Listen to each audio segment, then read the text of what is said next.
Hello beautiful people, welcome back to my channel. Today I'll be showing you a tutorial on how to do this single strand fashion twist. So let's get into it.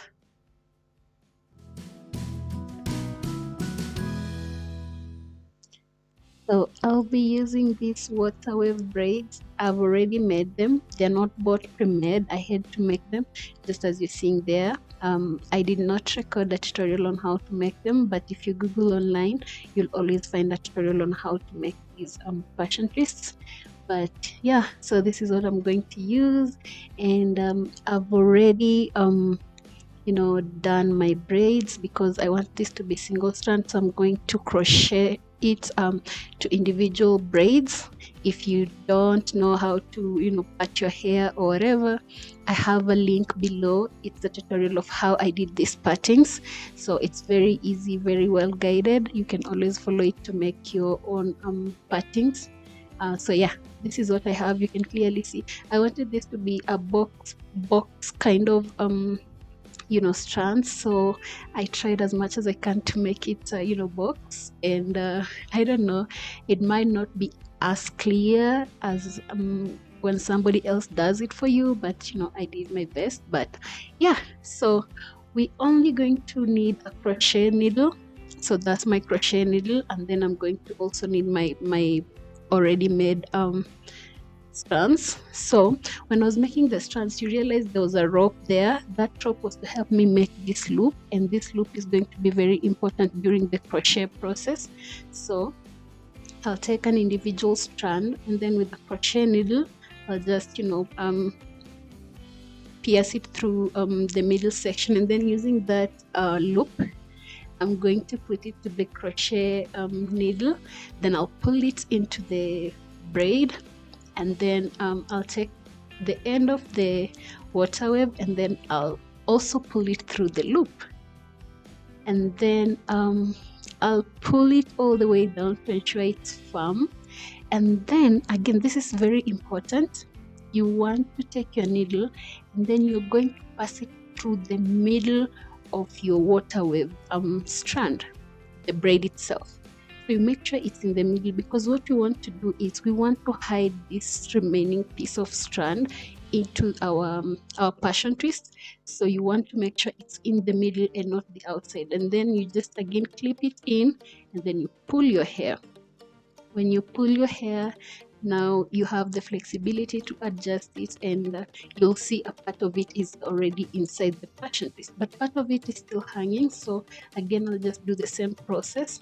I'll take the crochet needle, and then I'll pass it through the passion twist all the way to the last point. This my braid, my hair was hidden. That's the last point, and then again I'll pull it by just taking the remaining strand, putting it into the hook, closing the hook, and then pulling it inside the passion twist. So yeah, it's basically just as simple as that. Now you want to make sure every bit of your hair is hidden. You see, that's a very tiny bit remaining, but we don't want to leave anything out, because this is supposed to be a protective hairstyle, so you don't want your hair out. So again, you just the same process, crochet needle in the passion twist, then you hook it, close the hook, pull it, and you're done. So yeah, just like that, you pull it and you're done, and that is your strand. Okay, so let's do this again one more time, step by step. So I'll take my strand, take my crochet needle, push it through my hair, and then take my passion twist braid, and then hook it, pull it through the roots of my hair, take the end of one passion twist, my passion twist, and then hook it, pull it through the loop. Once I have that, then I'll take my crochet needle, pass it through the middle section of the passion twist strand. So I'm just passing the needle in between all the way down to the roots, because that is where my hair strand is at. This can take a bit of time, by the way. You have to be very patient, and also you have to be very keen to ensure that the hook does not get hooked to any strand of the passion twist, because you either end up destroying your passion twist strand, or you're gonna take a lot more time than expected to finish this. So yeah, once you pull that your hair strand into the passion twist, and just pull and adjust, ensure that not your hair strand is not too exposed from the passion twist itself, and you ensure every bit of your hair is also sealed inside the braid itself. And here you have it.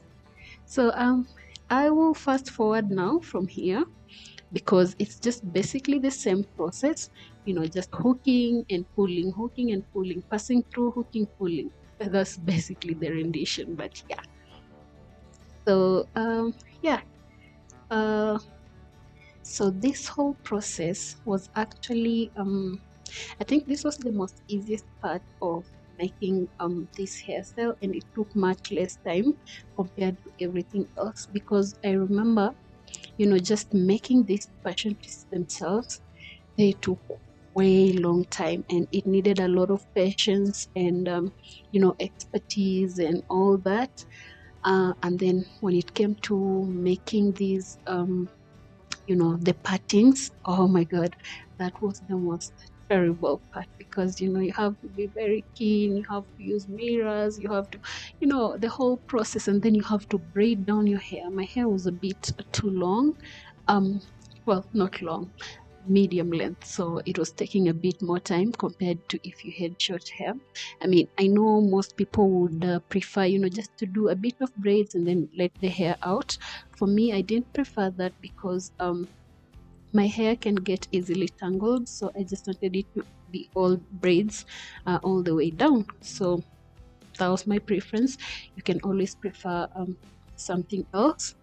And also another bit is, if you really don't know how to braid, or if you think this process of making the partings and all that is too difficult for you, you can always go to the salon, have somebody help you, or have somebody else help you make the partings and the braids themselves. And also you can have somebody help with making of these the passion twists themselves, and your only work will be to install them. So the installation process is the most easiest to do. So yeah.